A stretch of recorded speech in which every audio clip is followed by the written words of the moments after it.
আপনি দেখেন বিরাট কোহলিকে Indian team যখন তার তার ক্যাপ্টেনশিপ গেল, তো সে ম্যাচে জায়গা পাচ্ছিল না। তার ন্যাশনাল টিম আসলে পরীক্ষার জায়গা না, বা ন্যাশনাল টিম আসলে শেখার জায়গা না। ন্যাশনাল টিম হচ্ছে ডেলিভারি দেওয়ার জায়গা। এই যে কথাটা আজকে আসছে যে লিটন অফ ফর্মে আছে, শান্ত অফ ফর্মে, এখানে যদি আমরা নতুন প্লেয়ার নিতাম, সেই নতুন প্লেয়ার এসে যে পারফর্ম করতে পারবে সেরকমও কিন্তু কোনো গ্যারান্টি ছিল না। তখন যদি এটা করা হতো, তখন আবার এই কোয়েশ্চেন আসতো যে আমরা নতুন তাদেরকে, যারা নাকি ভরসার, যারা অলরেডি নিজেদেরকে প্রুফ করেছে, তাদেরকে বাইরে রেখে নতুনদেরকে কেন সুযোগ দিলাম। যে কোয়েশ্চেন কিন্তু এসছে গত বিশ্বকাপে, যেখানে তামিম তানজিদ তামিম সেখানে ছিল একমাত্র ওপেনার হিসেবে, এবং সে যখন রান পাচ্ছিল না, আমাদের কিন্তু অল্টারনেটিভ ছিল না সেখানে। তো তখনও কিন্তু কোয়েশ্চেন আসছে। So question will always arise, question সবসময় অ্যারাইজ হবে। এটা কেন করা হলো না, ওইটা কেন করা হলো না। মূল কথা হচ্ছে যে দলের পারফর্ম করা। যখন পারফরমেন্স হবে তখন এই কোয়েশ্চেনগুলো আর থাকবে না, যখন পারফরমেন্স হবে না তখন কোয়েশ্চেন আসবে। বাট আমরা বোর্ডের কর্তা হিসেবে, বা আমরা যারা ক্রিকেটের সাথে সম্পৃক্ত আছি, তারা আমরা সবাই জানি যে প্লেয়ারদের ফর্ম অফ ফর্ম দুইটার মধ্যে দিয়ে তারা যায়।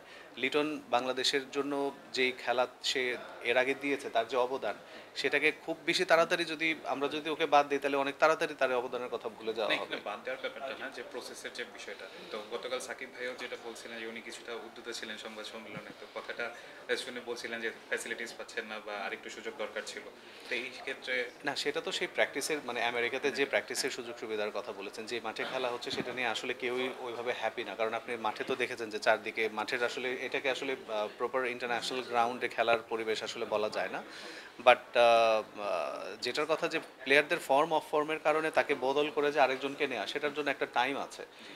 সেই টাইমটা আমাদের সিলেক্টররা মানে খুব ভালোভাবেই সেটাকে লক্ষ্য করছে। যে অনেক প্লেয়ার তো এই পর্যন্ত বাংলাদেশ টিমে খেলেছে, অনেক দিন খেলতে পারেনি, আবার চলে গেছে অফ ফর্মের কারণে। সো ওদের জন্য যে এই প্রসেসটা ফল ইমপ্লিকেট হবে না তা কিন্তু না, কিন্তু সেটার জন্য যে ডিউ টাইমটা, সেই টাইম পর্যন্ত কিন্তু আমাদের তাদেরকে সেই সুযোগটি দিয়ে যেতে হবে, দেখতে হবে যে তাদেরকে আবার ফিরিয়ে নিয়ে আসা যায় কিনা।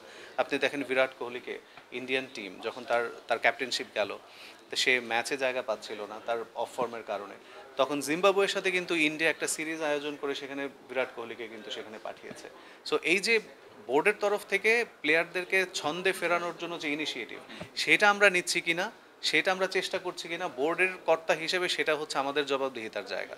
সো আমরা যদি ওই জায়গাটা কমপ্লিট করি, বাকিটা হচ্ছে প্লেয়ারদের দায়িত্ব, তাদের নিজেদেরকে প্রুভ করা। কারণ ন্যাশনাল টিম আসলে পরীক্ষার জায়গা না, বা ন্যাশনাল টিম আসলে শেখার জায়গা না। ন্যাশনাল টিম হচ্ছে ডেলিভারি দেওয়ার জায়গা। আমাদের প্লেয়ার যারা আছে, তারা অবশ্যই এই ব্যাপারটা ভালোভাবেই জানে। ব্যাড ডেজ আসে, খারাপ ডেজ চলে যাবে ইনশাল্লাহ। আবার ভালো দিন আসবে, ওরাই ওদের নিজেদেরকে প্রুভ করবে, কারণ ওদের প্রতি আমার সেই বিশ্বাস আছে। Last question,